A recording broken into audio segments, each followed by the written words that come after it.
이제 분사헤드 같은 경우 이제 최근에 나왔죠. 어떻게? 그래서 이제 분사헤드, 오리피스를 이렇게 해서 부식 방지 조치에 따른 크기, 또 제조 일자, 제조 업체. 그래서 부식 방지 조치를 해야 되고 거기에 따른 오리피스의 크기, 제조 일자, 제조 업체 각각. 그리고 이제 분사헤드는 적합한 무엇을 기준으로? 실제 그 시간을 충족할 수 있는 개수죠. 그러니까 하나를 기준해서 오랜 시간 쐈다. 둘을 하면 당연히 토너먼트 방식이다라고 할 때 시간이 2분의 1로 상쇄가 되겠죠. 추가적으로 더 하면 이제 4분의 1로 상쇄가 되겠죠. 어쨌건 초기에 따른 개념에서는 분사헤드가 많은 것이 우리가 이제 합당한 합리적 설계의 조건이다라고 부를 수가 있겠죠. 그럼 이제 실제 분사헤드 얼마의 압력과 얼마의 양입니까? 시간, 방출률입니까? 라고 할 때 이건 제조사가 정한 값이고, 특히 분사헤드가 설치된다라고 할 때 우리 스프링클러 헤드도 마찬가지지만 우리 헤드가 설치되는 배관을 뭐라고 부르죠? 가지 배관이라고 부르죠. 그래서 얘도 마찬가지로 분사헤드에 따른 이 가지 배관에 따른 구경을 뭐를 기준으로? 분사헤드를 가지고 정의하는 거죠. 그래서 특히 이제 분사헤드의 면적은 연결되는 배관에 따른 최대 구경, 그 배관의 구경 대비 얼마 이하다? 70% 이하. 그러니까 이 개념은 실제 이걸 이제 하방으로 이렇게 그렸을 때 얘를 이제 100이라고 본다라고 하면 분사헤드의 구멍은 최대 얼마? 최대 70이죠. 더 작을수록 좋다.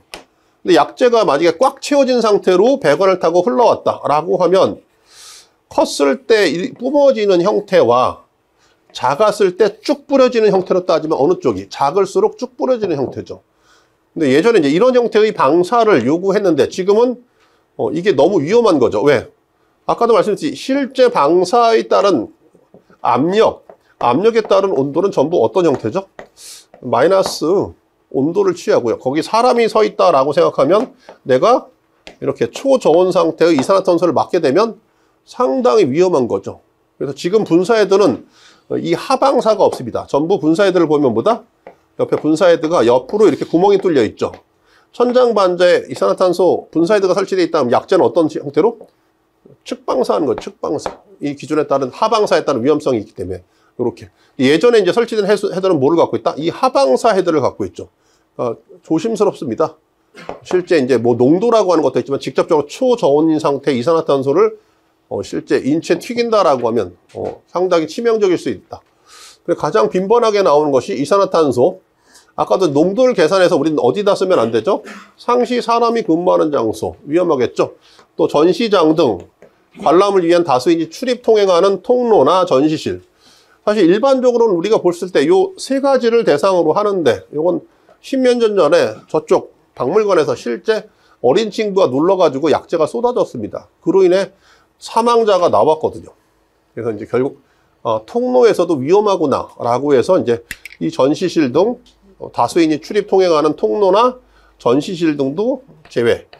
이거는 아예 가스개수화 설비를 빼버리는 것이 아니라 이산화탄소 말고 대체 나머지 기타 가스개수화 설비를 이야기하고 있는 거다라고 보시면 될 것 같고, 앞 글자 따면 이제 방난이 전이죠.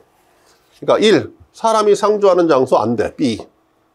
나트륨, 칼륨 요거 제3류죠. 그러니까 우리가 금수성인 또는 자연 발화성이다라고 하는 요 3류 위험물 안 돼. 또 뭐죠? 니트로셀룰로즈, 셀룰로즈. 결국 뭐죠? 제5류 안 돼. 이렇게 되는 거죠. 그래서 위험물로 따지면 3류, 제5류 안 돼. 이런 이제 기준을 갖고 있는 거다. 다만 이제 그럼에도 불구하고 저희는 이제 방난이 전 앞 글자 4가지로 정의하고 있다라고 보시면 될 것 같고요.